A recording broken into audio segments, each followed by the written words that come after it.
Eu acho que tem que ser a própria pessoa a sentir quando é que aquela emoção a está a perturbar demais, não é? Porque quanto mais termos nós tivermos para designar as emoções e as suas variantes, mais facilmente nós vamos encontrar uma estratégia para a gerir.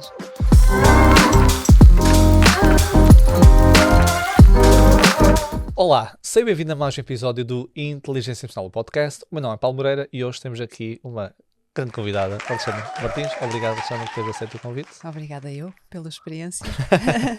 Vamos então apresentar a Alexandra. A Alexandra é licenciada em Psicologia pela Faculdade de Psicologia da Universidade de Lisboa, é mestre em Psicologia Social e Organizacional pelo ISCTE e doutorado em Psicologia pelo ISCTE na área de Inteligência Emocional. É professora do Ensino Superior desde 2002 em diversas unidades curriculares no âmbito do comportamento organizacional e da gestão de recursos humanos e autor de meta-análise na área da inteligência emocional publicada na revista científica Personality and Individual Differences em 2010 e também tem experiência profissional na área de recursos humanos em diversas organizações. E a Alexandra foi também minha professora numa cadeira do doutoramento. Então convidei a Alexandra para ficar a falar sobre a investigação que existe sobre esta área da inteligência emocional. Vamos aqui tentar perceber o que é que não é este conceito.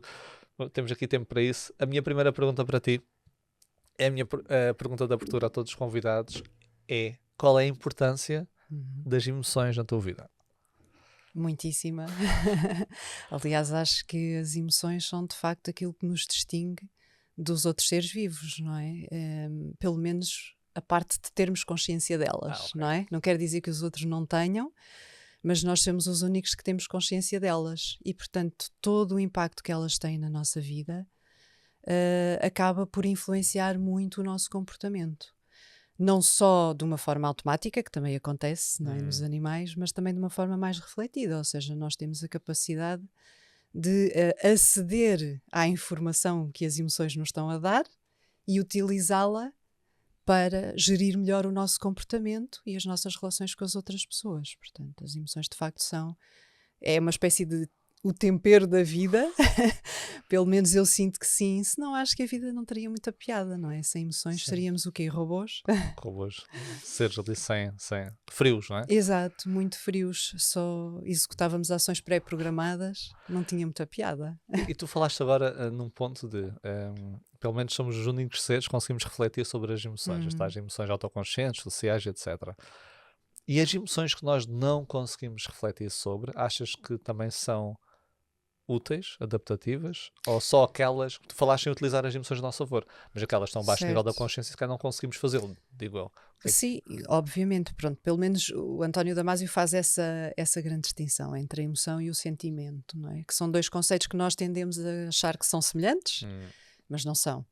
E aquilo que ele diz, que eu acho muito interessante tudo o que ele escreve nesta área, aquilo que ele diz é que de facto o sentimento é a tomada de consciência da emoção. Ok. Portanto, naturalmente haverá emoções mais primárias que acabam por interferir com o nosso comportamento sem que tenhamos consciência disso, principalmente se formos pessoas que pouco refletem sobre o que fazemos e porque é que fazemos daquela forma. Mas quando nós tomamos consciência das emoções e começamos a refletir sobre o que é que eu senti, qual foi o impacto que isso teve no meu comportamento e se o resultado foi bom ou foi mau para mim e para os outros que me rodeiam e o que é que eu posso fazer no futuro para impedir que isso aconteça dessa forma. Portanto, eu acho que aí eu acho que é a grande diferença entre o ser humano e os restantes animais, não é? Portanto, é essa capacidade de refletirmos, de tomarmos consciência, de percebermos que isso influencia o nosso comportamento. Os animais não percebem isso, não é? Sim, Atuam de forma automática. A emoção... reflexivo, nós já podemos Isso. ser refletivos sobre as emoções. Exatamente. E olha, hoje vamos falar sobre inteligência emocional. Foste minha professora de uma cadeira, no teu doutoramento tu pesquisaste este tema e era na altura, e tu próprio disseste também, algo que algumas pessoas estão um pouco reticentes em estudar por vários motivos. Então a minha primeira pergunta para ti é: porquê este conceito? Porquê é que decidiste estudar inteligência emocional? Ok, é uma pergunta vai dar resposta longa. Eu comecei a entusiasmar-me pela inteligência emocional ainda muito antes de ser professora do ensino superior, antes de ter mestrados, doutoramentos, essas coisas. Aquilo que me chamou de facto a atenção foi, como muitas pessoas, o livro do Daniel Goleman sobre a questão da inteligência emocional, a apresentação do construto e o impacto que isso teria na vida das pessoas. E ao mesmo tempo, ou quase ao mesmo tempo, eu li também o Erro de Descartes, do António Damasio. Sim. E foi como que uma conjugação. Foi ali década de 90. Isso mesmo. Portanto, a primeira vez que ele publicou, porque ele reeditou em 2011, Sim. o Erro de Descartes, que para mim é um livro também já li, é fabuloso. completamente, que muda todo o jogo, não é? Portanto, é a primeira vez que eu tenho a noção, já, portanto, depois de ter acabado o curso, não é? Portanto, eu acabei a minha licenciatura em 91, comecei a trabalhar em 92. Ok. E já foi uns aninhos depois que eu descobri isto. Portanto, quando eu descobri, estava a trabalhar na Sonai na altura. Basicamente eu fazia recrutamento e seleção, portanto, muitas entrevistas, conhecia muitas pessoas, mas era um trabalho um bocadinho rotineiro. Chegava a uma certa altura que acabava por sentir que já não estava a aprender grande coisa. E aquilo foi assim, tipo, uma revelação para mim, não é? Então, mas afinal agora, quer dizer, levei a licenciatura toda a aprender que devemos ser racionais para tomar boas decisões. O homo economicus, nós tomamos O homo económico. maximizamos a nossa maximizar, não é? A tomada de decisão ideal era aquela que deveria estar completamente desprovida, não é? Da contaminação das emoções, porque senão iríamos tomar más decisões no calor do momento das emoções. E de repente, quando eu leio o António Damasio e quando leio o Goleman, pensei assim, ok, isto afinal não é bem assim. Afinal, as emoções podem ser uma ajuda exatamente naquilo que nós achávamos que não era uma ajuda, ou que atrapalharia ou que prejudicaria mais, que é na tomada de decisão. Isso. Aliás, o Damasio fala do paciente Eliot, não é? O Eliot, o Phineas Gates, aquele caso muito antigo do século XIX. E, portanto, é muito interessante ver como a ciência foi evoluindo. E eu, como sou uma pessoa que tenho muita sede de conhecimento, e aquilo que aprendi na faculdade de repente aparece posto em causa, e eu adorei. Porque assim, é sinal, por um lado, que o conhecimento está a evoluir, por outro, que as pessoas não estão fechadas numa teoria obsoleta, não é? É isso. E que não há verdades absolutas em lado nenhum. Mesmo em áreas científicas, não é? Sem sombra de dúvida. Pronto, não somos uma ciência exata, não é? A psicologia não é uma ciência exata. Mas a ciência, como diz o Karl Popper, não é? É uma coisa que nós podemos falsificar. Por isso, exatamente. A partir desse momento. E nós temos muita tendência de ir à procura da confirmação, em vez da infirmação. Ou seja, de procurar provas de que aquilo que nós pensamos que é, não é. E, portanto, a nossa atitude é sempre de procurar a confirmação. Mas isto é um enviesamento típico do raciocínio do ser humano, não é? É isso. Queremos sempre coisas e pessoas e opiniões dessas pessoas que confirmem o modo como nós já pensamos sobre elas. E para quem nos está a ouvir, torna-se anticientífica. Eu vou tocar aqui num assunto que eu sei que alguns ouvintes podem acreditar, podem gostar, mas, por exemplo, falando da astrologia, de forma geral, o ponto não é científico no momento que tem afirmações tão vagas que podemos sempre confirmar. Há sempre formas de confirmar. Aliás, temos teorias até psicanalíticas, como o Freud, que tinha também uma linha que não dava para confirmar, porque ele dizia que era sempre... Eu lembro-me que, por exemplo, Freud dizia, imagina, o teu sonho, ele a decifrar os sonhos. Olha, o teu sonho significa que é porque o teu pai dizia qualquer coisa desse género. E a pessoa dizia, pensando bem, realmente é isso, fixe, está confirmado. E se a pessoa recusasse, ele dizia que era um mecanismo de defesa porque está a afastar aquilo. Então também, e é muito criticada por isso. Então quando nós falamos em ciência, é isso mesmo, mais vale nós tentamos infirmar, como tu disseste, refutar aquilo, e aí confirmamos que é ciência. É que se for facilmente, é sempre comprovado como corretamente, não é ciência. Se não é um conjunto de crenças, não é? É um modelo de interpretação da realidade e do comportamento humano.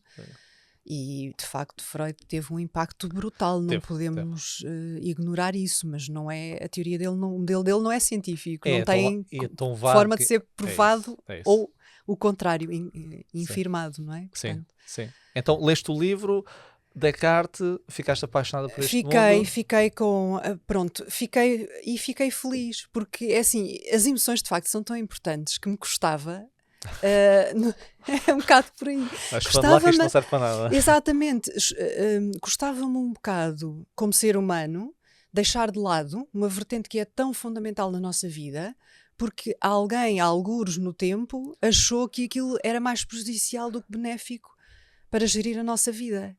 E, de facto, aí é que está o ponto de equilíbrio. Para mim, tem muito a ver com o construto de inteligência emocional. É este equilíbrio que temos que fazer entre a emoção que é perturbadora, que é disruptiva, mais intensa e que nos tira a capacidade de pensar, e a emoção que nos é informativa, que nos dá alguma informação que nós podemos utilizar para tomar uma decisão melhor. ou para escolher um caminho melhor. Não é? Quando é que achas então que a decisão, quem nos está a ouvir e esse é um tema que eu gosto muito, quem nos está a ouvir pode pensar, ok, mas por vezes eu tenho certas emoções que, sei lá, um entusiasmo tão grande, compro uma coisa e nem reflito sobre a situação. Estou tão apaixonado, não percebo que aquela pessoa tem comportamentos que não são positivos para mim. O medo paralisou-me e impediu-me de avançar. Quando é que então uma emoção se torna boa, funcional e otimizada para a tomada de decisão? Quando é que achas que uma emoção pode ser realmente disruptiva e não adaptativa? Como é que nós... Como é que se avalia isso? Não estou... É uma vertente que pode ser mais da tua prática enquanto investigador, do teu conhecimento, mas também a tua experiência pessoal, a tua reflexão própria. Como é que achas eu que... não tenho uma resposta que seja transversal ou uma panaceia para isso. É muito difícil, não é? Porque isso significaria que poderíamos quantificar, não é? Eu acho que tem que ser a própria pessoa a sentir quando é que aquela emoção a está a perturbar demais, não é? Porque a emoção, no fundo, é algo que surge e que perturba a tua homeostasia, Sim. não é? Portanto, tu estás ali na tua vida, não é? À procura do equilíbrio, e aquilo que o Damásio diz é: a emoção vem perturbar, não é? Provoca ali uma agitação nas águas. Pode ser uma agitação mais intensa ou menos intensa. Portanto, nós temos que ver aqui um bocadinho, e isto é muito subjetivo, tem que ser a própria pessoa a poder avaliar isso. Até que ponto é que aquela emoção é de tal maneira intensa que me está a tirar do sério, entre aspas, não é? E me está a levar a um comportamento que depois me vai prejudicar. Ou a mim ou às pessoas que me rodeiam, não é? Isso é interessante. Acho que é uma questão de intensidade. Estou-me a lembrar do modelo do Russell, é muito inevitável eu pensar nos...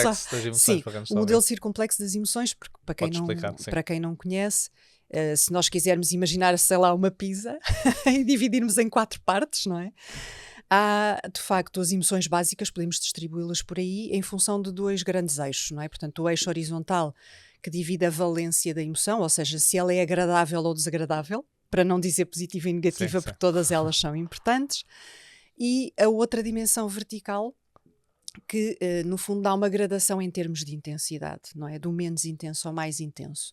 Por exemplo, se pegarmos na tristeza, ela é uma emoção desagradável, mas pouco intensa, não é? Depois, obviamente, pode aumentar o grau de intensidade. Portanto, há pessoas que chegam a entrar num processo de depressão porque a tristeza é demasiado intensa, não é? No diâmetro oposto temos a alegria, não é? Ou a felicidade, alguns autores chamam felicidade. Eu acho que felicidade é mais do que a alegria, mas enfim, eu prefiro a alegria. São construtos diferentes. Eu acho que são coisas diferentes. A alegria, como emoção básica, é exatamente o oposto. É uma emoção intensa e positiva ou agradável, ou seja, leva-nos a comportamentos de aproximação, enquanto que a tristeza a comportamentos mais de afastamento, de nos retirarmos, de nos recolhermos face aos outros, não é? E depois no outro eixo diagonal, eu gosto de analisá-las assim, porque acho que dá para perceber melhor que há aqui uma lacuna nas emoções. Lacuna, salvo seja, ou seja, há aqui um vazio, não é um erro, tem a ver com a natureza e com a função das emoções. Temos as outras mais intensas e negativas, que têm a ver com o medo, que têm a ver com a raiva, e a aversão ou o nojo, se quisermos ir mesmo à emoção básica, não é? Eu gosto de lhe chamar aversão porque dá também para situações sociais. Morais, pronto. não só... E no meio, no limbo, está a surpresa, que é uma emoção intensa, mas tanto pode ser negativa como positiva. Ou seja, está lá em cima na vertical, está lá em cima na vertical, está lá no topo, mas no meio, porque a surpresa pode ser boa ou pode ser má. Aliás, define-se como uma emoção, é uma emoção neutra porque é a resposta a um estímulo inesperado. Mas esse estímulo pode ser tanta coisa. Pode ser neutro também, não é? Depende, não é? Depois do significado que a pessoa lhe atribui. Sim. Pode ser uma surpresa que de facto nos conduz a uma descoberta nova, uma aprendizagem. E, portanto, as surpresas podem ser boas. Em si é redirecionar a nossa atenção àquele estímulo. No fundo, é um alerta. Olha, está aqui uma coisa que tu não conheces, é nova. É isso. E depois a seguir é cá a avaliação. É uma novidade. E depois é que nós conseguimos aferir se aquela surpresa nos interessa, se é boa, se nos conduz a uma aprendizagem, portanto, uma coisa que nós não conhecíamos. Eu acho que isso está muito ligado à curiosidade. Se a pessoa for curiosa, vai atrás, não é? Isso, se tiver interesse. Pronto. E depois há um vazio. Ou seja, no quadrante inferior direito, na oposição a estas emoções mais negativas e intensas, não temos nada.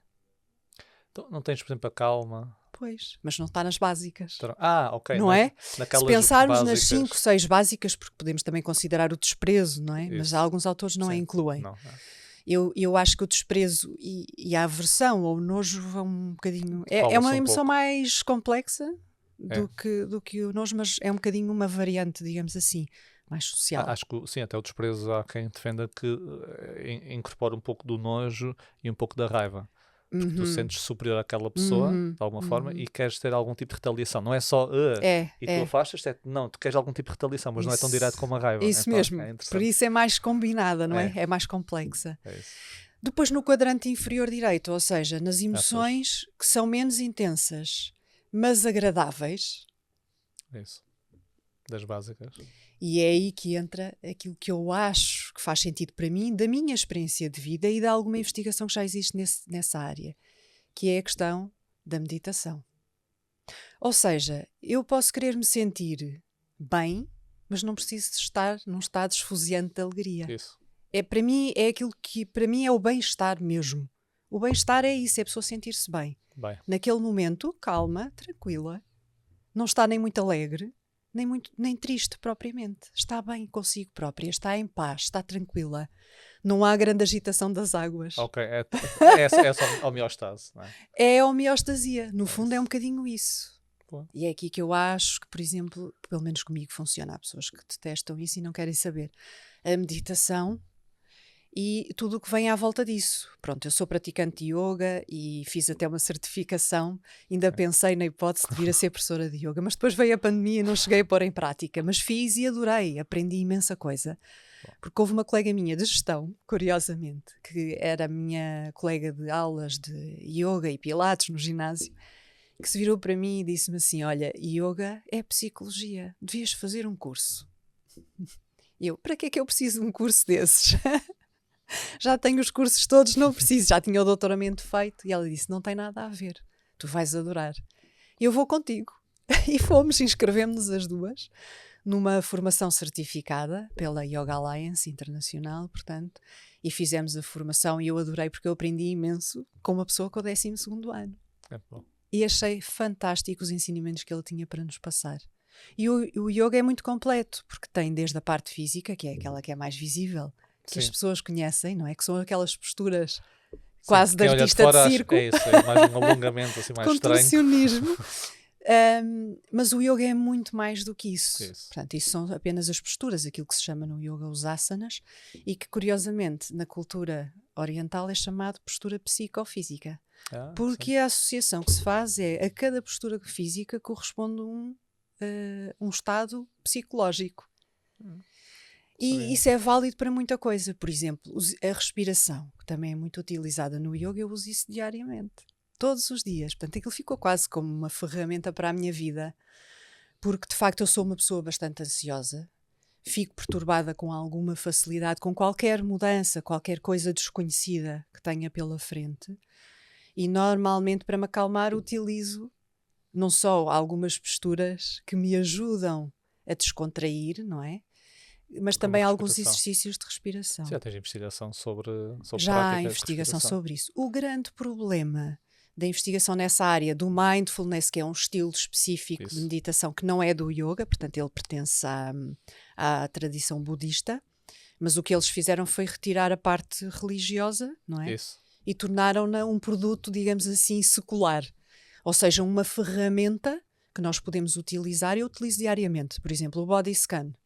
Ou seja, fazer um rastreamento corporal mentalmente, não é? Percorrer todas as partes do corpo mentalmente e tentar identificar o que é que se passa nessa zona, o que é que eu estou a sentir.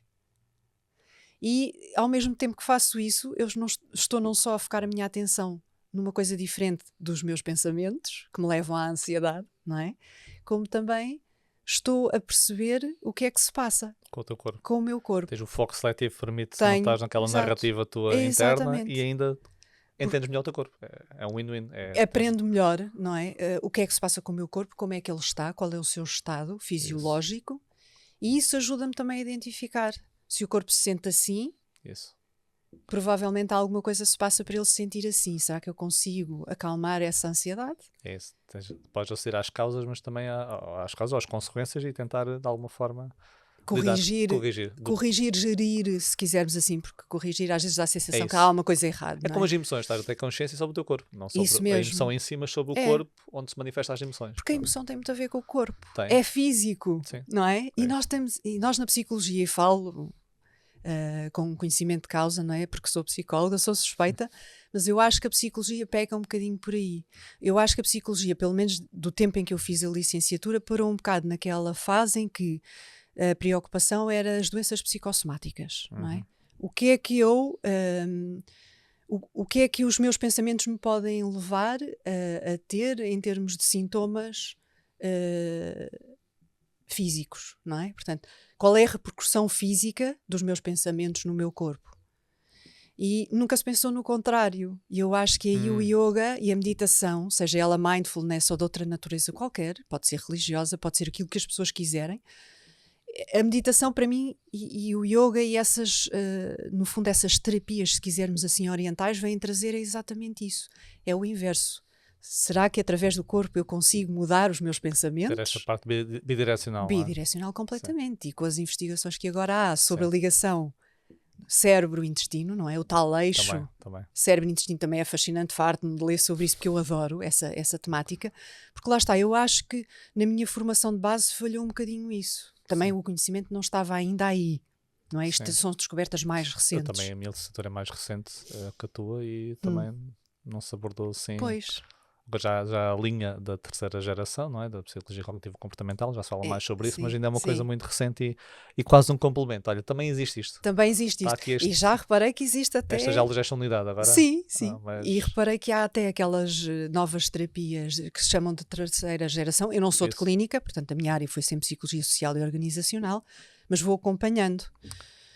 E aquilo que eu percebi é que já surgem formações de terapias cognitivo-comportamentais de terceira geração que incluem o mindfulness, por exemplo. É isso mesmo. Não é? E aí eu pensei assim, olha, aleluia, até que enfim, que a psicologia percebeu que pode ir buscar outros instrumentos que façam exatamente o caminho oposto. É isso. Em vez de ser só preocupar-se com as implicações da mente sobre o corpo, as implicações do corpo sobre a mente. E eu acho que o futuro está aí. É assim, a psicologia, e por um lado ainda bem, mas é muito desconfiada então para aceitar premissas que não estão validadas de alguma forma, não são estudadas, é muito estranho. E quando aceita já tem que haver uma investigação robusta para conseguir, ok, vamos lá. E por um lado ainda bem, senão muita investigação. Por outro lado é um pouco limitativo. Olha, voltando aqui à inteligência emocional, vou-te fazer uma questão, que é que ela também fazem muito, eu sei que há N definições, mas eu quero que me digas qual é que acho que é a melhor definição de inteligência emocional? Olha, é uma muito simples que o Meyer e Solovey, que são os autores que lançaram este novo construto na academia, deram, que é a capacidade não só para nós gerirmos melhor as emoções, mas também para as utilizarmos para gerir melhor o nosso comportamento. Não é exatamente por estas palavras que eles dizem, mas para mim a inteligência emocional é uma moeda de duas faces. Se quisermos utilizar esta metáfora, temos o lado em que é o mais visível e o que as pessoas mais falam, que é a capacidade de identificar e regular as emoções, não é? Para termos comportamentos mais adaptados ao meio. E depois tem o outro lado, que foi o que me fascinou mais e é aquele que eu vejo menos refletido nos estudos, porque é muito difícil de medir, que é, então, como é que eu posso utilizar as emoções para tomar melhores decisões, para guiar o meu comportamento e a minha vida, para fazer uma melhor gestão da minha vida. E aí, isso é que me captou no Damásio. Isso é interessante, que não só tenho a emoção, como é que eu faço para me livrar dela, por exemplo, ou transformá-la, e o teu não, eu tenho esta emoção, como é que eu a utilizo a melhor forma? Como é que eu a vou utilizar? Ou como é que eu a crio, induzo? Também pode ir por aí, não é? Como é que eu vou criar um estado de espírito positivo, ou adaptado, se quisermos assim, a uma determinada situação. Agora tenho aqui uma tarefa muito chata para fazer, o IRS. Qual é a melhor emoção? Qual é a melhor emoção? Não posso estar num estado de alegria esfuziante, não vou prestar atenção às vírgulas e vou meter aquilo tudo nos campos errados, não é? Portanto, aí tem que escolher, às vezes até aqueles dias assim mais chuvosos, mais cinzentos, que nos obrigam ao recolhimento, são bons para isso. Porque quando nós estamos num mood mais negativo, não é? Num estado de humor menos positivo, focamos-nos mais nos detalhes e estamos à procura das coisas que podem correr mal, não é? Isso é bom para verificar, não é? Se os valores estão bem introduzidos, se estão nas casas certas, não é? Isso mesmo. E se as contas estão bem feitas, porque é uma tarefa de responsabilidade. Eu com algumas empresas às vezes faço dinâmicas nesse sentido, eu gosto muito também do ramo utilizar emoções deles. E, por exemplo, vamos falar em brainstorming, ok? E eu começo a perguntar assim, imagina que vocês... querem gerar novas ideias, ok? Depois começamos a falar, embora o tédio também seja bom para um processo criativo, mas para gerar novas ideias disruptivas, provavelmente uma emoção mais de alta energia É isso mesmo. e positiva. Isso Para mesmo. ter um pensamento mais aberto, mais abstrato, mais abrangente. E depois começa a perguntar, então imagina que vocês, sei lá, depois de almoço, depois de um grande almoço, será uma boa altura? Ou então, no fim do dia, e isso acontece em empresas, por exemplo, vamos supor que as pessoas saem às 5 horas, e são 4h30, vocês pedem à equipa para ficar mais meia horinha extra para o fim do dia, para já novas ideias. Será que é o melhor? Então isso é muito Pois. interessante, para tentar perceber, embora logicamente nós consigamos fazer essas tarefas noutras emoções. Mas maximizamos a eficácia com essas emoções, como tu deste o Exatamente. exemplo. Não é? Ou seja, se nós percebermos qual é o efeito que elas têm no nosso humor e no nosso comportamento, Isso. nós podemos aproveitar, não é? Se eu estou num estado mais energizado, não é? Mais alegre, mais esfuziante, se calhar aproveito para fazer outras coisas que exijam mais criatividade, por exemplo, ou mais ação física. Mas ainda existe pouca investigação sobre isso, não existe? Bem, pelo menos... Assim, que eu tenha conhecimento, por acaso não reparei, nunca procurei exatamente esse aspecto, mas existe alguma coisa feita nesse sentido, ou seja, de perceber quais os estados de humor que são mais propícios a que tipo de tarefas. Sim, eu já vi É mais interessante. dentro do circunplexo, ou aquela teoria das emoções como informação, ou afeto como informação, mas sei lá, vamos pôr emoções específicas, mais específicas, ou seja, maior granularidade não vejo assim tanto. Por exemplo, esta Pois. emoção, por exemplo, a tristeza. Então, e se for uma desilusão? Ou Pois. se for uma frustração específica, não é só a raiva que nós sabemos que fazemos Exato. tarefas mais mecânicas, ou Exato. seja, mais específicas, tenho curiosidade, não encontro assim muita coisa, mas acho que é uma área muito Mas importante. é uma área muito interessante, é Isso. as variantes. Isso. Aliás, as nuances. há uma autora que fala muito na importância da granularidade, que foi o A termo Lisa que tu Barrett. referiste. A Lisa Feldman Barrett, que é uma especialista muitíssimo interessante também. Também se lê bem os livros dela. How Emotions Are Made e as 7 lições e meias. Sim, do as cérebro. 7 lições e meias sobre as emoções, ou sobre o cérebro? Sobre o cérebro, é isso mesmo. São livros fáceis de se ler, embora exijam algum conhecimento. O How Emotions Are Made, acho que... É como o Damásio, é um bocadinho Isso. assim. E é controverso. Há muitas pessoas que se queixam. Eu gosto imenso do estilo literário do Damásio porque ele mistura filosofia isso. com psicologia e com neurociência. Eu acho aquilo maravilhoso. Acho que ele tem de facto um dom especial para Mas são escrever e pesados. comunicar ciência. Mas são pesados. São pesados para pessoas que não tenham alguma formação de base na área da biologia, sistema nervoso, não é? É isso. O cérebro, por aí fora, vão sentir alguma dificuldade em certas partes. Mas ele tem sempre uma parte boa, que é no fim de cada capítulo, tem lá, em suma. É isso. Resumo aquilo tudo. E quem não consegue mastigar aquela parte anterior, chega ali e fica com uma ideia genérica, Isso. pelo menos. Eu acho que ele é fenomenal. A Lisa Feldman Barrett fala na questão da importância de termos um leque verbal, um léxico, não é? Um léxico variado para designar as emoções. Porque quanto mais granularidade, ou seja, quanto mais termos nós tivermos para designar as emoções e as suas variantes, porque elas têm muitas nuances, Isso. mais facilmente nós vamos encontrar uma estratégia para a gerir. E é logo o primeiro passo. Assim que nós percebemos o que estamos a sentir, parece que há um alívio, não é? Já é regulatório. É isso mesmo, já é autorregulatório. Ou seja, o dar um nome é como quando vamos ao médico com um filho, não sabemos o que é que ele tem, está cheio de febre, isto e aquilo, e o médico diz, isso é uma virose. Ok, É isso. é uma virose. Ficamos aliviados, não é? Aliás, há um nome que é na investigação Name It to Tame It. Exatamente, No meio é para dominar. é mesmo essa a expressão. É isso. Nomear para dominar. Ou seja, é meio caminho andado. E as pessoas que têm menos riqueza verbal para se expressarem têm mais dificuldades em depois gerir as suas próprias emoções, porque elas próprias não estão a perceber o que é que estão a sentir. É isso. E muitas vezes as emoções surgem misturadas, Isso é muito não é? importante. E essas misturas dão origem a muitas variantes. Pois não. E isso é fenomenal. Isso, às vezes, é um aspecto que por vezes falo nas minhas formações, porque existem também crenças sobre as emoções, há esquemas emocionais, há várias variantes disso, e uma delas é a chamada visão simplista das emoções, em que as pessoas acham que Good or bad. good or bad e só há uma emoção. Por exemplo, nós vemos até pais, enquanto mãe, por exemplo, ou estás triste ou não estás, decide. Porquê é que não te irritas com isto? Parece que só há uma forma correta de sentir uma emoção. E às vezes, qual é a emoção que estás a sentir? Não sei. Eu vou dar um exemplo, agora que sou pai, e eu se calhar vou fazer umas críticas a isso mais, mas pronto. Tenho comprado vários livros nessa literatura mais infantil, e um dos livros muito conhecidos é O Monstro das Cores. Não sei se já cruzaste com esse livro. Não conheço. O Monstro das Cores. Mas eu já ouvi falar nisso. Super famoso, um dos mais famosos, já jogos, já tudo.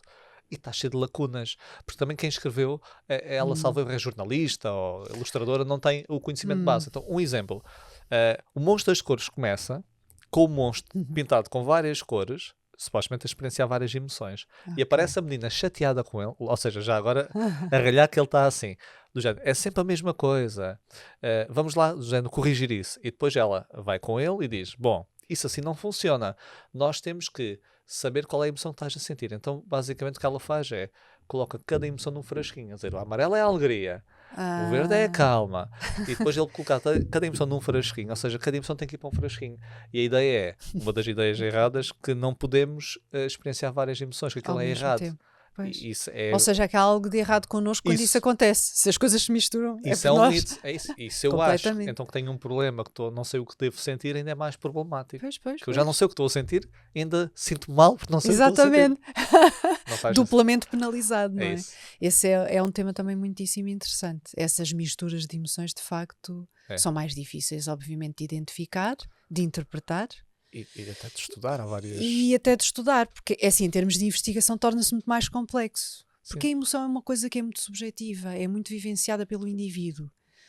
E é preciso sentir a emoção, ou seja, é preciso chegar ao sentimento para depois o verbalizarmos ou o exteriorizarmos, porque podemos exteriorizar isso através da arte, por exemplo. Não Sim. tem que ser tudo verbal, não é? É isso. Nós é que temos a tendência para achar que é tudo através do discurso. É isso. A arte, o movimento, a arte nas suas diversas expressões, não é? O movimento pode ser uma forma de arte, a dança, por exemplo, é uma forma magnífica de expressar emoções.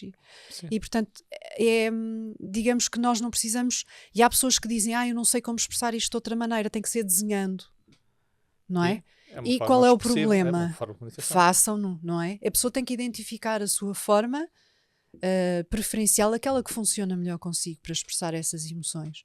Portanto, não temos que ter todos o dom da palavra, Isso. não é? É isso mesmo. E se Olha, não conseguimos? eu estava a falar aqui mitos Uhum. e agora nessa linha quero-te perguntar quais são as maiores críticas Aham. ao conceito de inteligência emocional? Olha, são várias. Assim, as duas ou três principais. A principal, aquela que apareceu logo no início, é que não era um construto novo. Ok. Primeiro era que não era sequer científico, não era, era pop psychology, ou Pop seja, psychology. psicologia popular, ou seja, eram aqueles livros de autoajuda que escreviam sobre isso e, portanto, havia muito poucas pessoas interessadas em acompanhar trabalhos ou em supervisionar trabalhos Já estás a falar mesmo na academia, já é isso. nesta matéria. Porquê? Porque era um terreno ainda muito movediço, onde as Isso. coisas não pareciam estar bem definidas. E era verdade.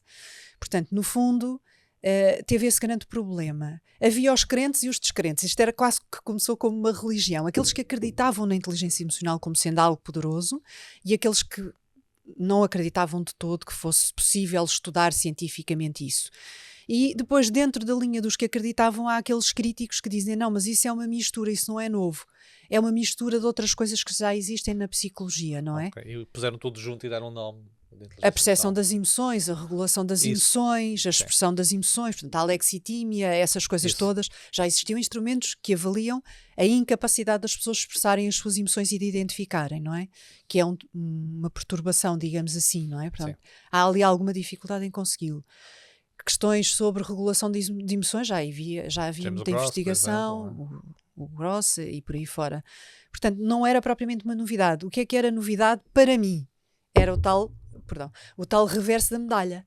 Ou seja, é a possibilidade da emoção ser tão informativa que seja essencial para os nossos processos de tomada de decisão. Estou a perceber. Isso para mim é que era a novidade e é aquilo que eu vejo menos explorado. Eu tentei no meu doutoramento criar um instrumento que avaliasse aquilo que nós chamamos a mobilização das emoções, que o Meyer e Solovey chamam utilização, Sim. ou seja, usar as emoções a nosso favor. É o facilitating. É o facilitar ou utilizar. Eles às vezes usam os Isso. dois termos, facilitar ou utilizar, mas o sentido é o mesmo. Eu tentei criar uma escala que era tipo um Frankenstein, como dizia o meu orientador, que era uma mistura de perguntas de outros questionários.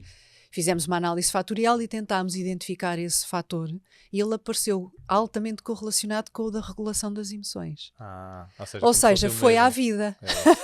Para quem não está a ouvir, quando é tão similar, quer dizer que estamos a medir a mesma coisa. É não quase como se medíssemos a mesma coisa. Não Portanto, vale a é pena. muito difícil isolar Isso. cientificamente essa utilização das emoções das outras. E viste isso no construto geral ou existiam perguntas específicas? Porque estou agora a pensar alto, sei lá.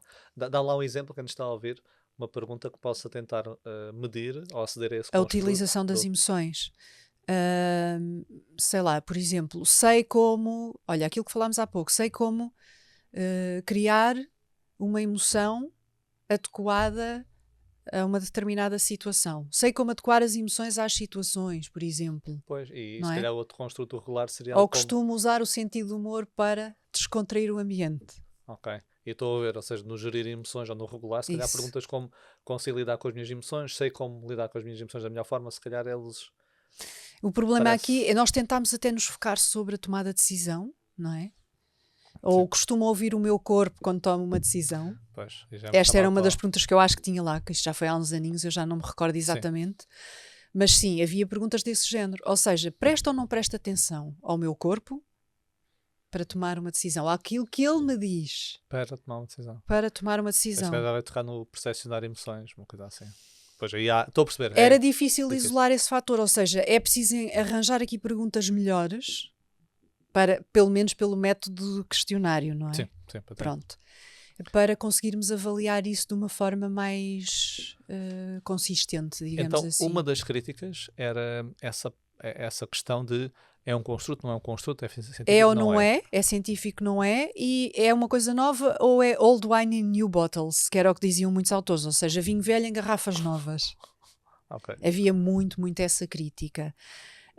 Entretanto, como foi feita tanta investigação, porque havia pessoas de facto muito empenhadas em considerá-lo um construto válido, foi feita tanta investigação que neste momento nós já temos milhares de meta-análises. Eu estou todos os dias à procura de mais meta-análises, ou seja, estudos que fazem revisão dos Isso. estudos anteriores e que fazem uma espécie de síntese ou súmula, por vezes quantitativa, não é? Nas meta-análises é mesmo quantitativa, em que dá um valor final em que diz sim, a inteligência emocional tem uma relação positiva ou negativa com este construto, por exemplo, com o bem-estar, não é? Olha, posso sempre perguntar sobre isso.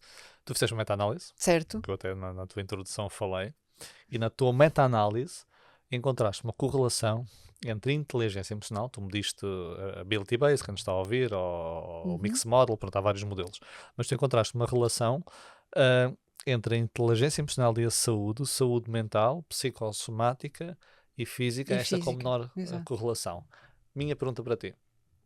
Isto é uma correlação, logicamente, nós estamos a falar de causalidades. Então a minha pergunta é, e deves Pois. ter refletido sobre isso, quais é que achas que possam ser os mecanismos que possam levar a esta correlação entre maior inteligência emocional e maior saúde mental e psicossomática? Olha, houve uma autora que fez essa investigação, Ah, por acaso. Eu não me recordo exatamente qual foi a variável que ela encontrou como mediador, ou seja, para explicar para explicar. esta correlação, mas de facto essa investigação já foi feita.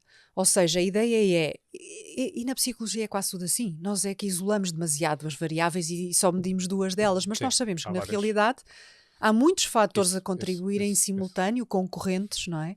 Para o mesmo efeito, ou até variáveis que estão no meio dessa ligação, Sim, moderadoras, mediadoras. moderadoras, é isso. mediadoras, não é? E que levam a esse resultado. Mas depois há um problema maior ainda, é que muitas vezes os instrumentos que nós utilizamos para avaliar É isso. a variável que prediz, não é? Por exemplo, a inteligência emocional e a variável que nós queremos medir o impacto, não é? A variável critério, elas são medidas de igual forma. E quanto mais parecida é a forma como nós medimos as duas, ainda por cima são as mesmas pessoas que respondem aos dois É questionários, isso. não é? É isso. Temos aqui um efeito que se chama variância do método comum, não é? Que é o problema de se eu uso o mesmo tipo de instrumento, a mesma pessoa, para se autoavaliar em duas coisas que para nós são diferentes, mas para ela se calhar não é. Vai ter uma alta correlação e. Pois. E a correlação pode ser empolada artificialmente por estes artefactos metodológicos, não é? Pois. E, portanto, nós temos que ter isso muito em atenção. Então, Mas, de facto, mecanismos, qual é que achas que possam ser, ou recordes dessa investigação? os mecanismos que eu acho que fazem a ligação, eu penso que têm a ver muito com a questão do bem-estar, que está ali no meio. Ou seja, a autoconfiança, se eu sinto que consigo identificar bem o que eu sinto, que consigo regular essas emoções, é natural que eu sinta que tenha repercussões ao nível da saúde. Ok. Porque isso aumenta a minha percepção de autoeficácia, não é? Eu sou capaz.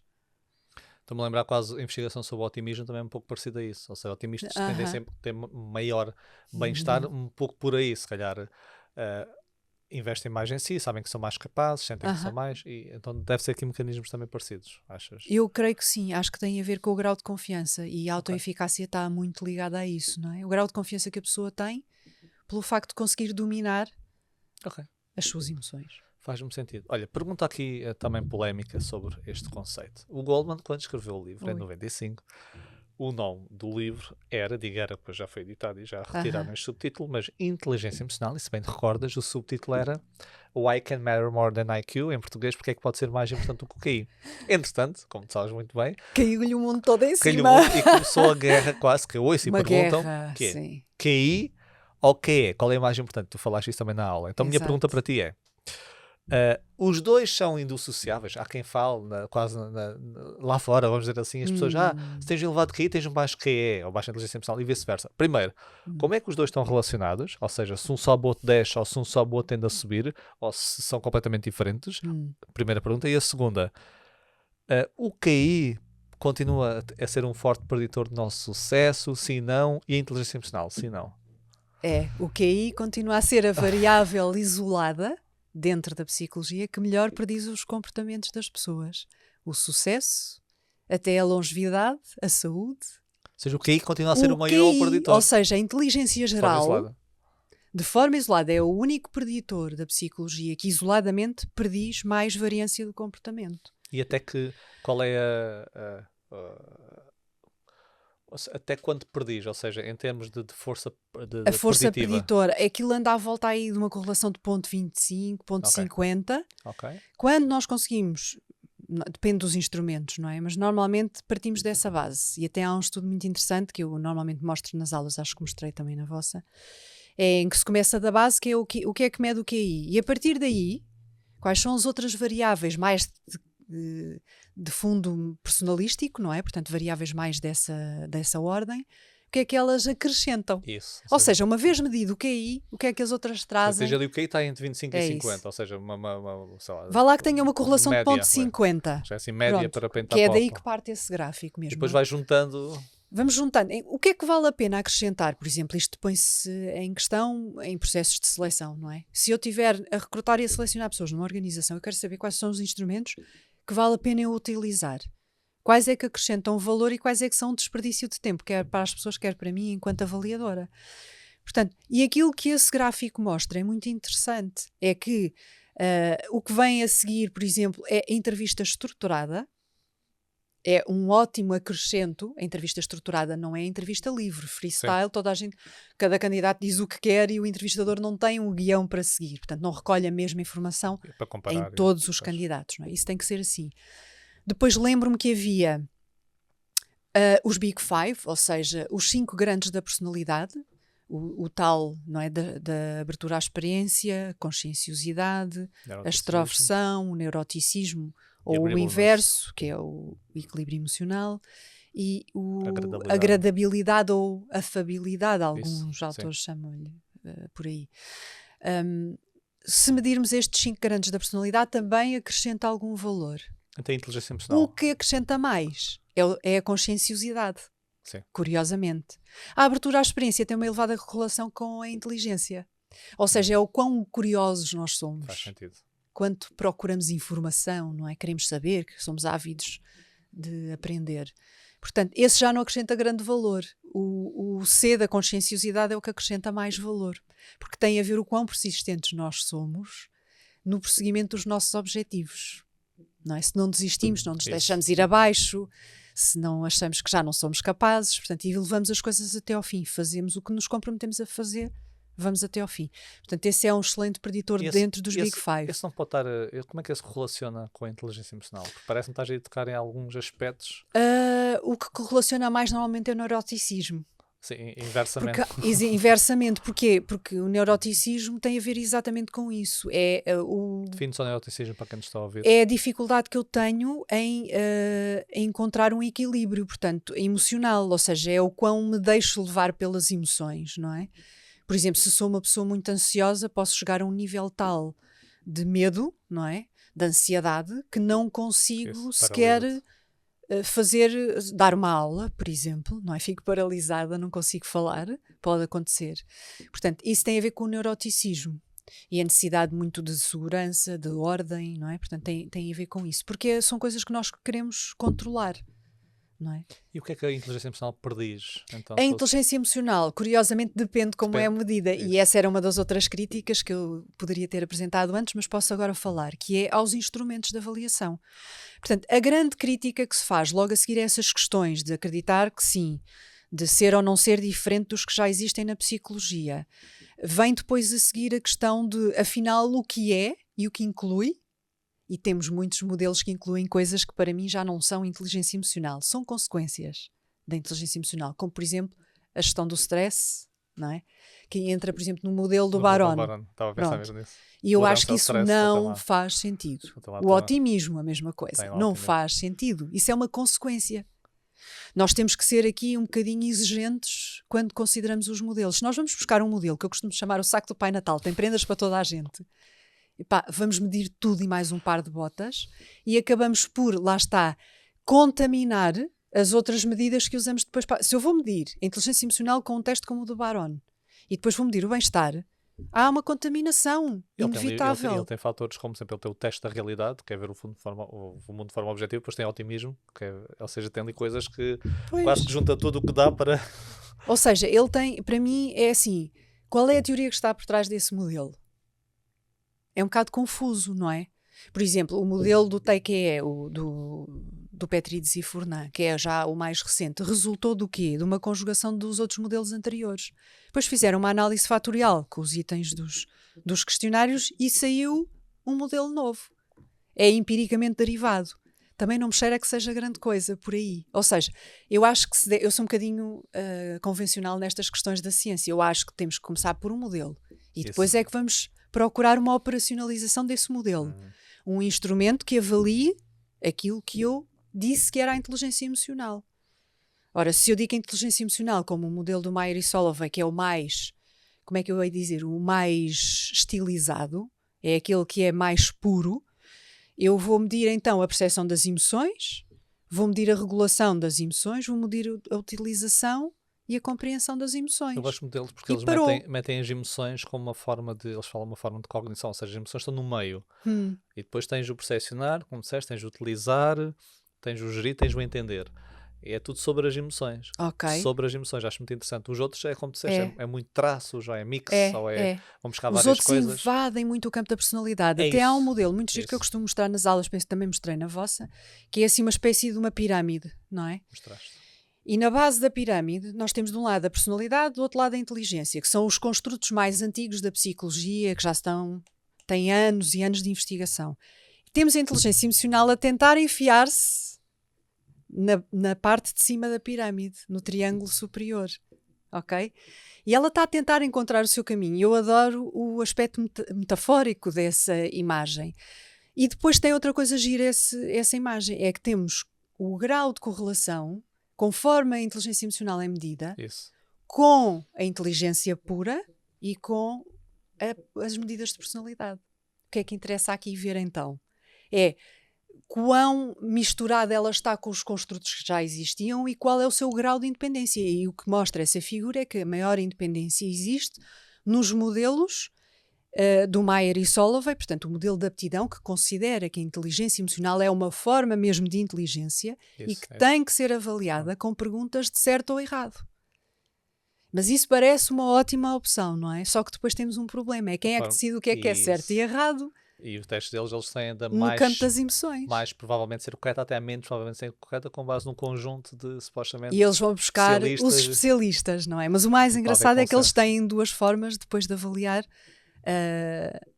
as respostas certas e erradas, não é? Eles vão buscar não só as normas criadas por especialistas, mas depois também da comunidade em geral. Isso. E elas correlacionam-se altamente. Portanto, então qual é a diferença? Parece mais utilizar o senso comum para avaliar do que até os especialistas, no fundo, não é? Pertencem ao comum mortal e avaliam também, não como especialistas, mas por senso comum, não é? Portanto, há aqui, ou então são as crenças que nós temos acerca das emoções que estão aí por trás, como falavas há bocadinho. Não é? Olha, uma pergunta, antes de entrar aqui num lote de perguntas especiais, eu vou dizer porque é que são especiais.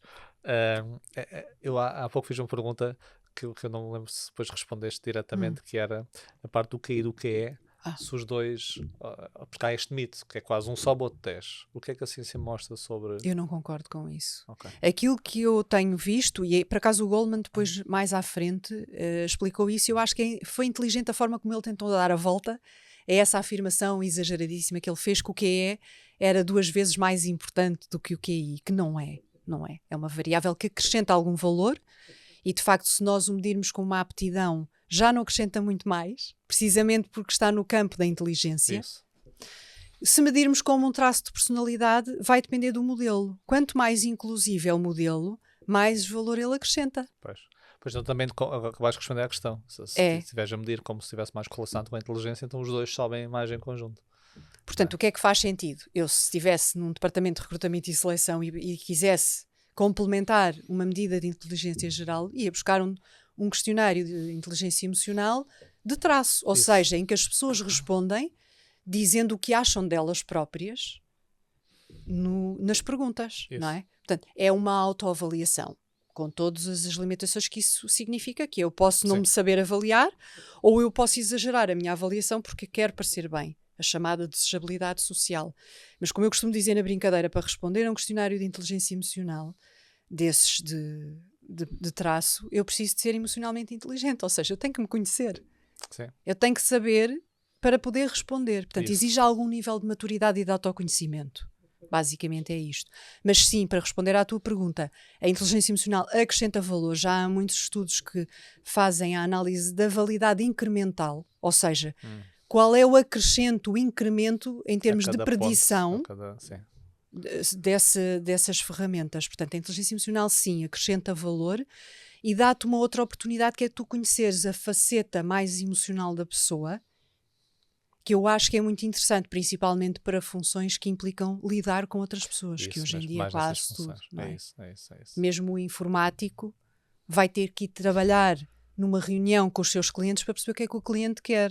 Sim. Vai ter que lidar com as críticas e com as queixas, não é? Certas funções requerem mais essas competências do que outras, mas também é adaptada a esse contexto. Mas é fundamental, eu acho que é muito importante conhecer, lá está, o tal lado humano da pessoa, não só o seu nível de inteligência, que tem a ver com a capacidade de resolver problemas, para mim é isso, não é? O quão hábil eu sou a resolver os problemas que encontro no dia-a-dia, principalmente os novos, aqueles que eu ainda nunca encontrei, não é?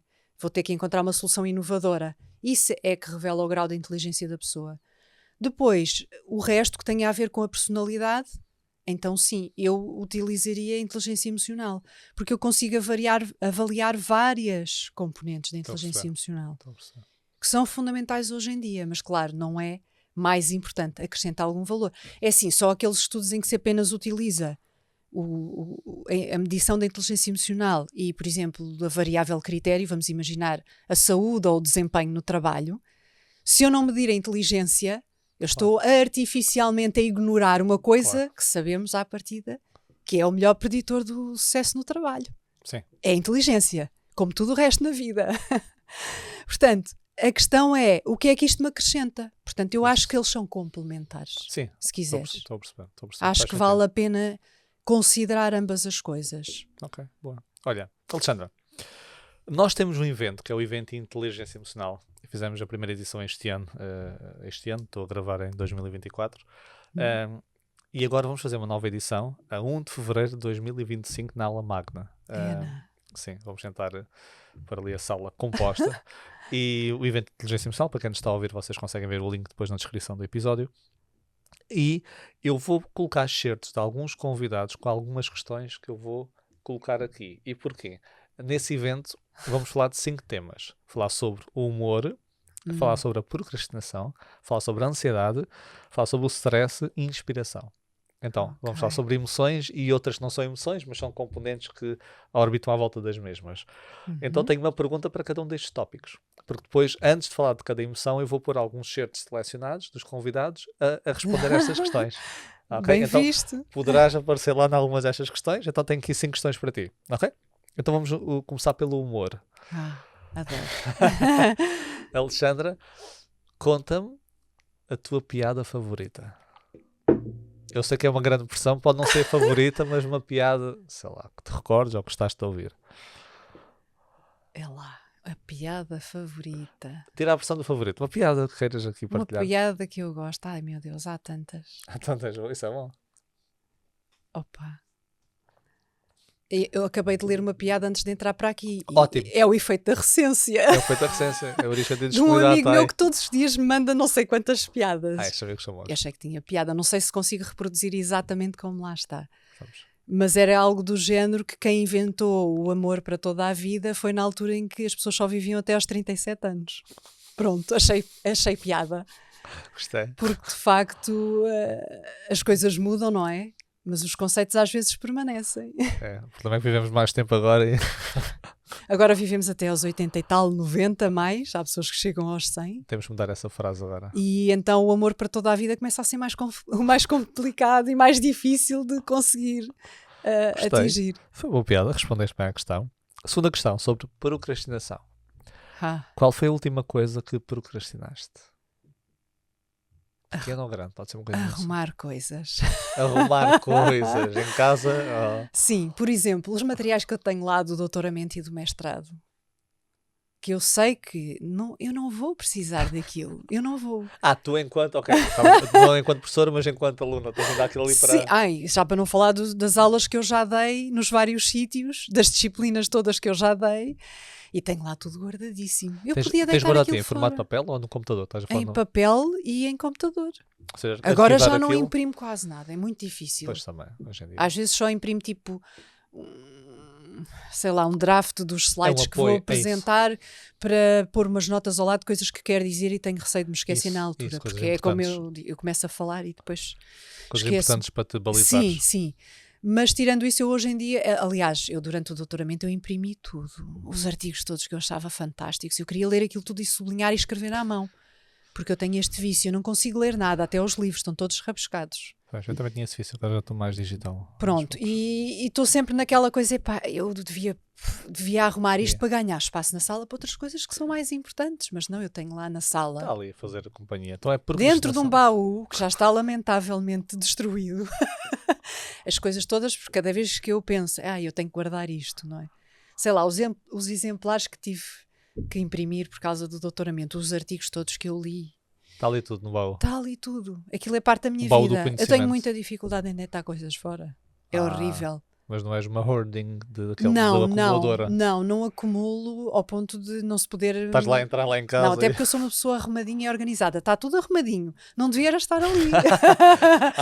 Há outra coisa está arrumada que devia estar noutro sítio. Ou seja, o arrumar ali é no sentido de escolher coisas para deitar fora. Ok, boa. Então, mas sou muito assim. Um excelente exemplo que muitas pessoas vão se rever. Ansiedade. Diz-me lá uma coisa que traz ansiedade, que te causa muita ansiedade. Tu até falaste que és uma pessoa tipicamente mais propensa a sentir ansiedade.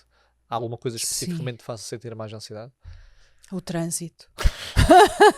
É ansiedade, ou seja, antes de ires? Ou também irritação quando estás no trânsito? Já vou a pensar que tenho que ir muito mais cedo do que seria suposto. Eu para vir para aqui vim 1 hora antes. Sabendo que já tinha visto o Google Maps, era meia hora de caminho. Mas vi que havia muitas zonas vermelhas e acidentes. Que é sempre... Portanto, eu tenho muita ansiedade em relação a esta questão de cumprir horas.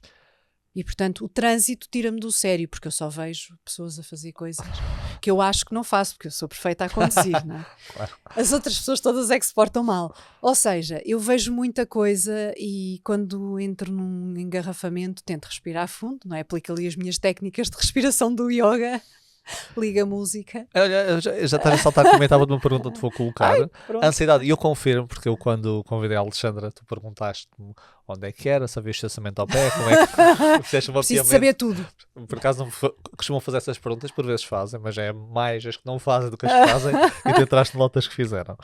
Então a ansiedade está, stress. O que fazes, daí já estavas a falar, o que é que fazes quando estás muito estressado? Eu sei que depende, mas dá lá aqui 2 ou 3 recomendações, coisas que costumas fazer.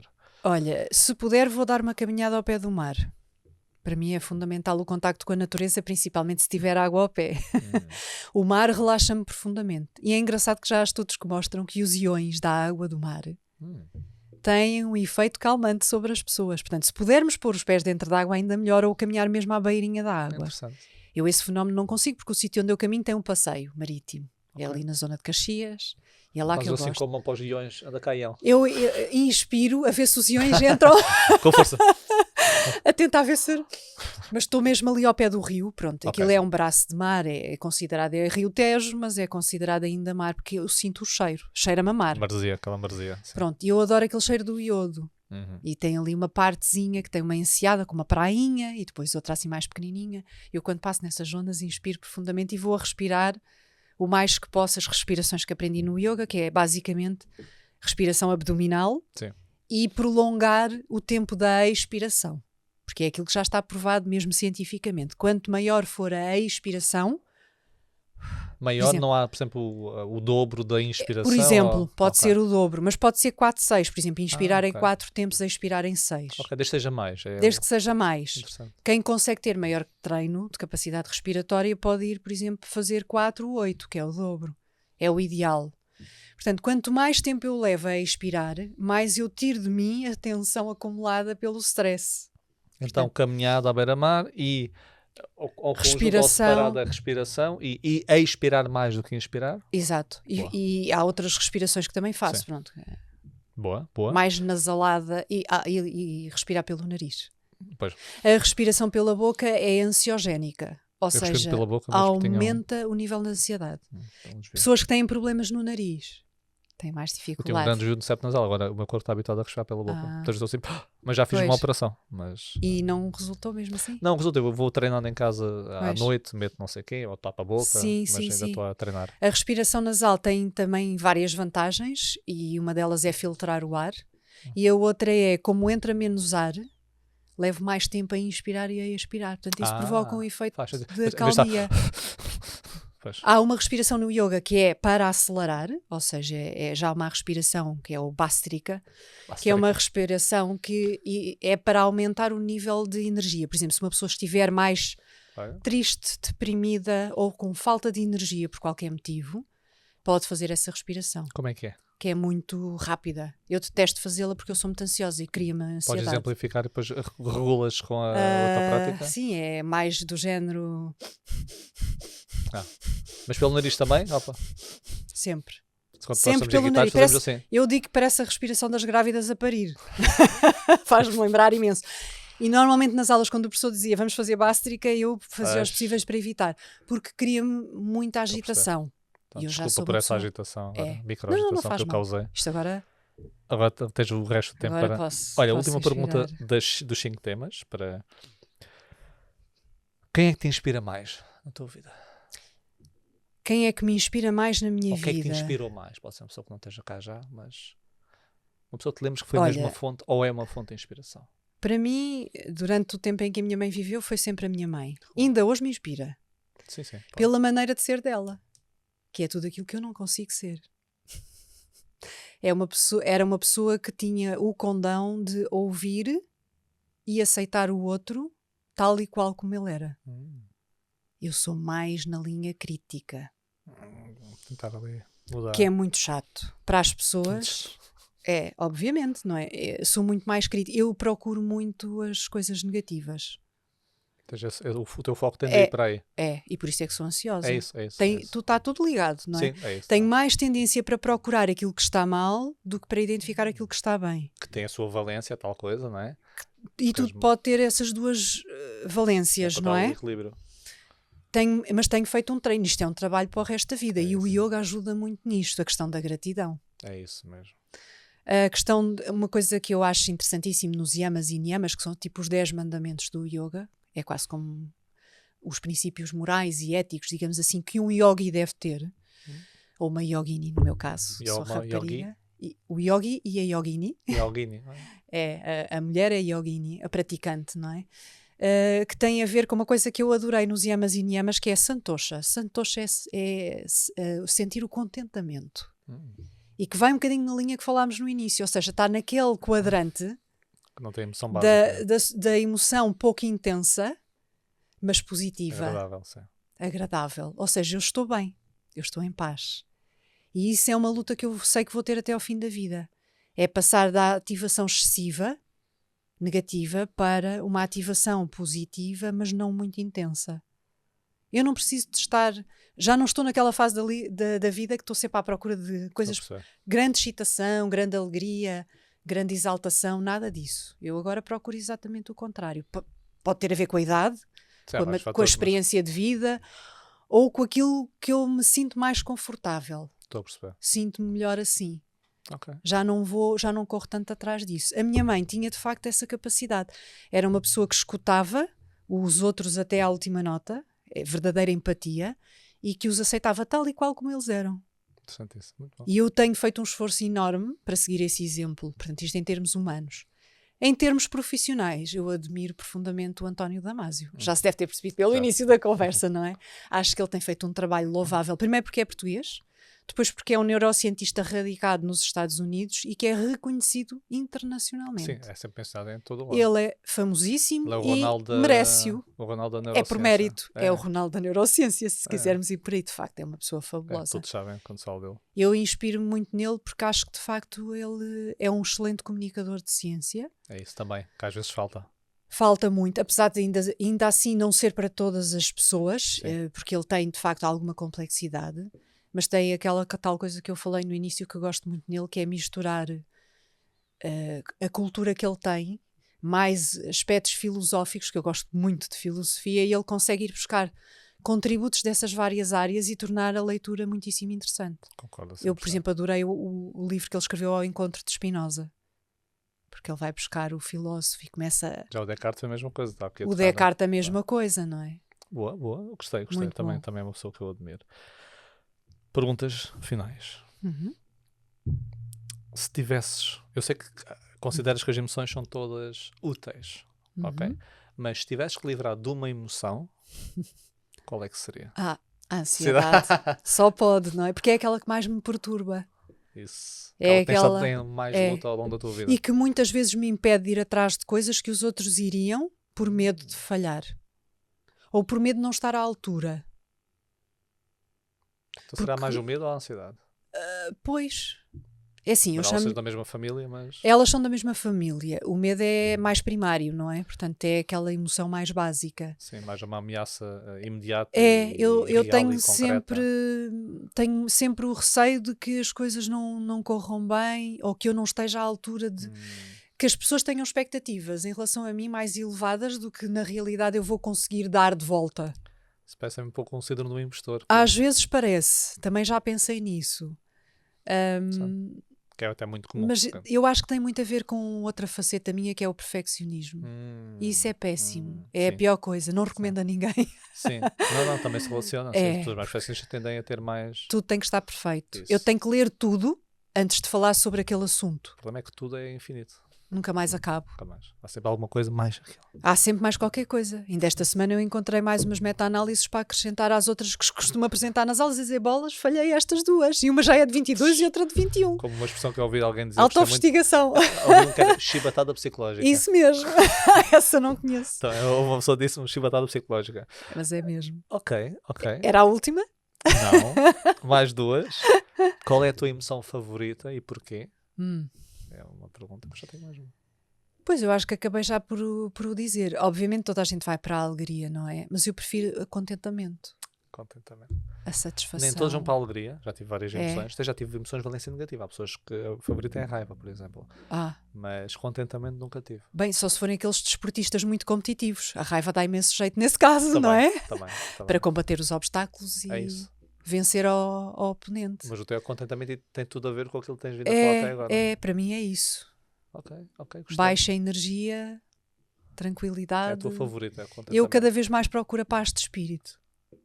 Já não é aquela coisa do todos queremos ser felizes e o que tu queres. Quero estar bem. Eu quero estar num nível em que não me sinto perturbada. Aliás, há vários construtos, e até a próxima convidada eu vou fazer umas perguntas sobre isso. Eu sei. E há construtos que é felicidade, good life, uma vida boa, é um construto A vida diferente. boa. E às vezes a good life é isso, I want a good life. não é? Tipo, ter uma boa happiness, vida. Exato. ou aquele conceito hedónico, que é prazer, não, é o hedonismo. O hedonismo. Eu sou mais eudaimónica. Eudaimónica, que é mais o significado. Eu quero e acho que ainda vou passar o resto da vida à procura disso. Qual é o significado da minha vida? Isso é a grande questão.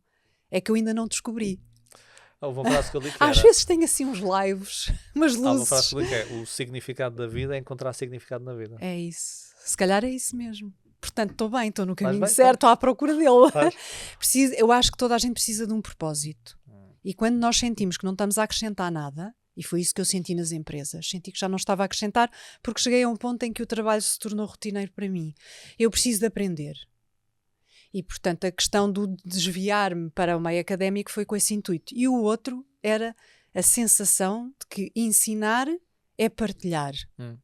E partilhar conhecimento, partilhar vivências, experiências com os alunos. E eu também aprendo muito com os alunos. Eu costumo sempre dizer isto porque é verdade, é aquilo que eu sinto. Eles também me ensinam muitas coisas, nem que seja com as perguntas Sim, que fazem. Refletir, e as próprias reflexões que eles fazem nas aulas isso. a propósito daquilo que eu estou a dar.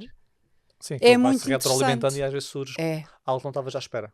E às vezes vamos por um caminho até diferente daquele que estava programado, não é? Isso é muito enriquecedor, principalmente os alunos que já são mais velhos. Eu gostei imenso de dar aulas aos alunos da noite, os trabalhadores estudantes, e aos alunos que vão procurar as formações avançadas e pós-graduadas e estas coisas. São pessoas que têm uma experiência de vida às vezes acumulada e trazem insights interessantíssimos. Que já têm família construída, que já têm experiência profissional nas empresas. Porque às vezes há coisas que eu digo que tenho a sensação, eles vão achar isto muito teórico e nada tem a ver, e muito abstrato, não tem nada a ver com a vida deles. Mas quando os alunos já têm essa experiência, essa vivência organizacional, eles já conseguem identificar pontos comuns. E eu fico super feliz. É mentira, é mentira. Que afinal disse qualquer coisa que se aproveita. Não, pega-se no abstrato e vai para o concreto. E é o sentir que estás a ajudar seres humanos a serem melhor do que aquilo que são, a construírem mais significados em redor daquilo que eles já têm na sua base, não é? Na sua estrutura, na sua rede de conhecimento. E eu gosto de pensar que assim é a profissão do professor, não é? Sim. Por isso eu identifico-me muito com isso. Também gosto de fazer investigação, mas acho que é muito mais enriquecedor a parte isolado. Sim, a parte da investigação. A investigação é muito isolada. Ali estás tu, ali volta dos papéis. É interessante, também gosto desse isolamento. Eu também gosto muito de estar sozinha, de ter esse tempo de reflexão, de pesquisa. E também que é importante que esse tempo nos permite, quando fores lecionar, trazes... recarregar as baterias e trazes esse trazer conteúdo. conhecimento. Eu gosto muito de chegar às aulas e sentir que estou atualizada. É isso. Que estou a acompanhar as novidades. É porque se alguém perguntar, tu sabes, tens essas respostas. Se tiveres um conhecimento de há 20 anos que não está atualizado, também as pessoas vão perceber que não está, não é? Isso. E hoje em dia, com os meios que as pessoas têm para aceder ao conhecimento, é fabuloso, não é? Completamente. Olha, última pergunta. Eu já deste aqui alguns exemplos, mas apenas isto. Recomenda-nos um livro para os nossos leitores poderem ler. Já recomendaste o R. Descartes, já recomendaste o How Emotions Are Made, de Elizabeth Barrett, e as 7 lições e meias do cérebro, já recomendaste o do Spinoza, enquanto Spinoza. Há algum outro que queiras aqui recomendar? É assim, eu vou logo... Eu posso recomendar 2. Um que tem a ver com isto e outro que não tem, mas que é fabuloso. Pronto, é o último do Damásio, que é o Sentir e Saber. Já é um livro mais acessível, mais simples, fácil de digerir mesmo por pessoas que não tenham aqueles tais conhecimentos que nós falávamos no início. É um livro mais simples. Eu penso que o objetivo dele é mesmo esse, chegar a uma população maior, mais vasta, mais diversificada e com menos conhecimento de base. E está muito interessante porque resume ali uma série de coisas que ele já escreveu nos livros anteriores. Está muito bom. E depois há um livro que eu li e que adorei, mais no domínio da filosofia e da sociologia, que é A Utilidade do Inútil. Para já adoro o título. Também gostei. É de um italiano, não me recordo do nome do autor. A utilidade do inútil. A utilidade do inútil. A utilidade do inútil. Ou seja, aquela ideia que nós temos, porque vivemos numa sociedade muito mercantilista, muito virada para os bens materiais, aquilo que é mensurável, não é? Ou seja, as pessoas que gostam de outras áreas mais humanas, não é? Normalmente sentem-se menos valorizadas. E ele vai um bocadinho ao encontro disso. É tudo o que não é mensurável, tudo o que não é passível de ser investigado cientificamente, todas as outras áreas do conhecimento da arte, do saber estar na vida, a filosofia, tudo isso, são coisas de reflexão. E eu acho esse livro fabuloso. Já o li várias vezes, mas não tão recentemente e, portanto, não me recordo o nome dele. Mas é Do fácil de autor. encontrar. Porque sempre pelo nome já dá. É, acho muito Alexandra, interessante. muito obrigado. Obrigada, Foi um prazer, eu. gostei muito desta conversa. Passou-se rápido. Passou, temos aqui mais de 1 hora de gravação à vontade, por isso, muito bom. E quero agradecer a todos, obrigado por estarem desse lado e vemos no próximo episódio do Inteligência Emocional Podcast. Até lá. Obrigada também.